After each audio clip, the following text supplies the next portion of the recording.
Hello everyone, Coasters and Places here. Welcome back, or welcome if you're new to the channel. So glad you're here.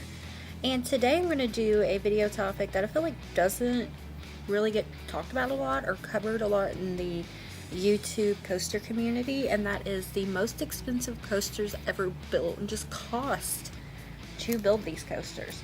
So I came up with 10, and because of inflation adjustments, I am going to actually rank them not in the cost that they were when they were constructed, but adjusted for inflation today, like what they would cost today as of November 2025, the recording of this video. So it actually only changed the order of a couple coasters, and I will tell you which when I do get to them. And the total cost, it's going to include everything from the design and planning to the labor to install the coaster and any theming that can really drive up the cost. So it's not just going to be the physical coaster itself, but it's just going to be everything that went into the coaster to get it up and ready. And theming definitely can be a part of that. Or it could just be a very complicated coaster or a huge coaster. And yeah, let's go ahead and get started with the list. And actually number 10 and number 9 are actually tied, but I'm going to go ahead and rank them since they're tied with the same cost that they would be to build today with what they cost when they initially were constructed. Starting out at number 10 is Manta at SeaWorld Orlando. This is a B&M flying coaster. It opened in 2009 for a cost of $50 million, which that would be $76 million in today's money. So in general, B&M flying coasters are a little complicated how they work.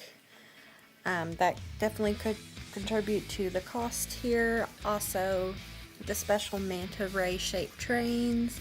You get about 3,400 feet long coaster, plus you get to encounter numerous species of ray before you board that manta shaped train and go through the course. And it just has some unique theming with it as well. Could definitely contribute to the cost. This one was actually surprising for me because I didn't expect this to cost as much as it did, but it did.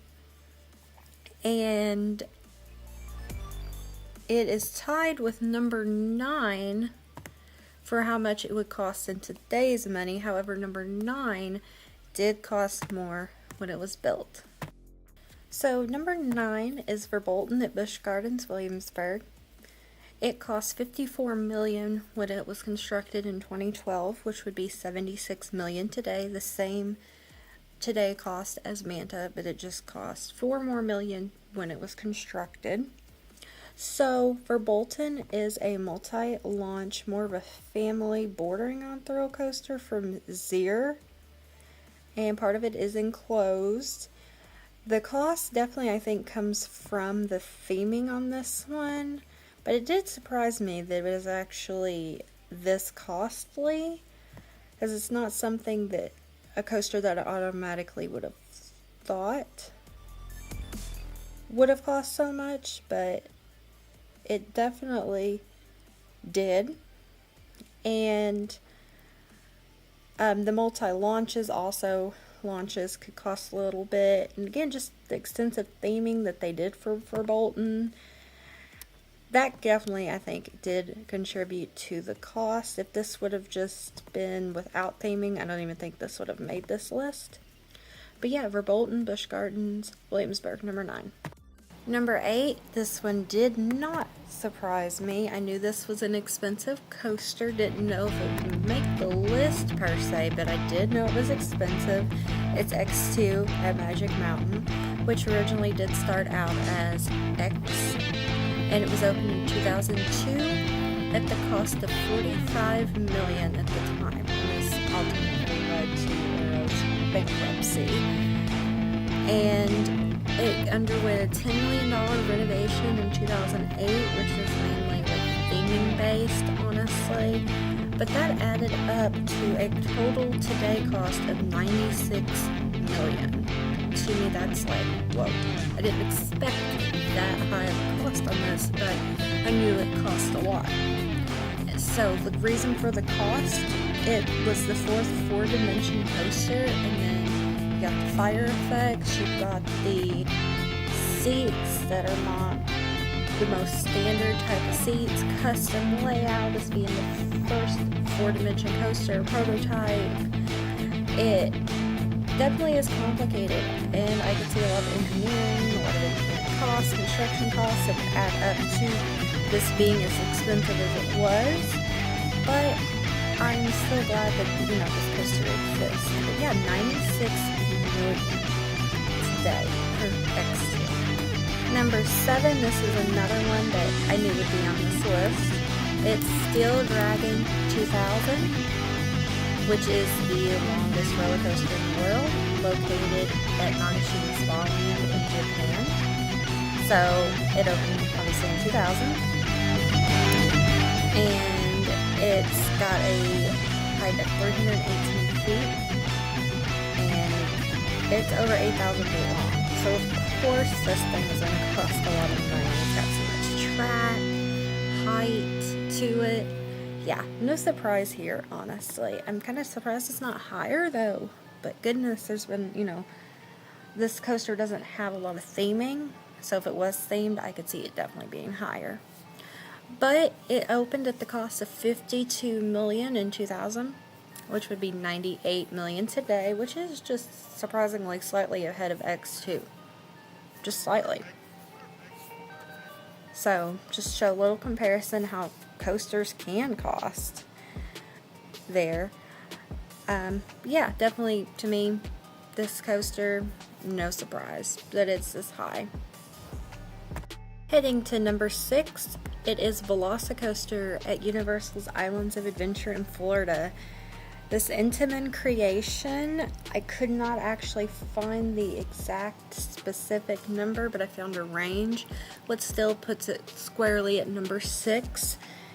It will cost between $80 to $120 million to construct in 2021, which if we use that 80 million figure, that would be 120 million cost today, even. So even at the lower end, it still puts it squarely at number 6. So it's got a lot of intricate theming, and it's a launch roller coaster, very advanced type of ride. And just a lot of the cost on this, I definitely guarantee you it's the theming.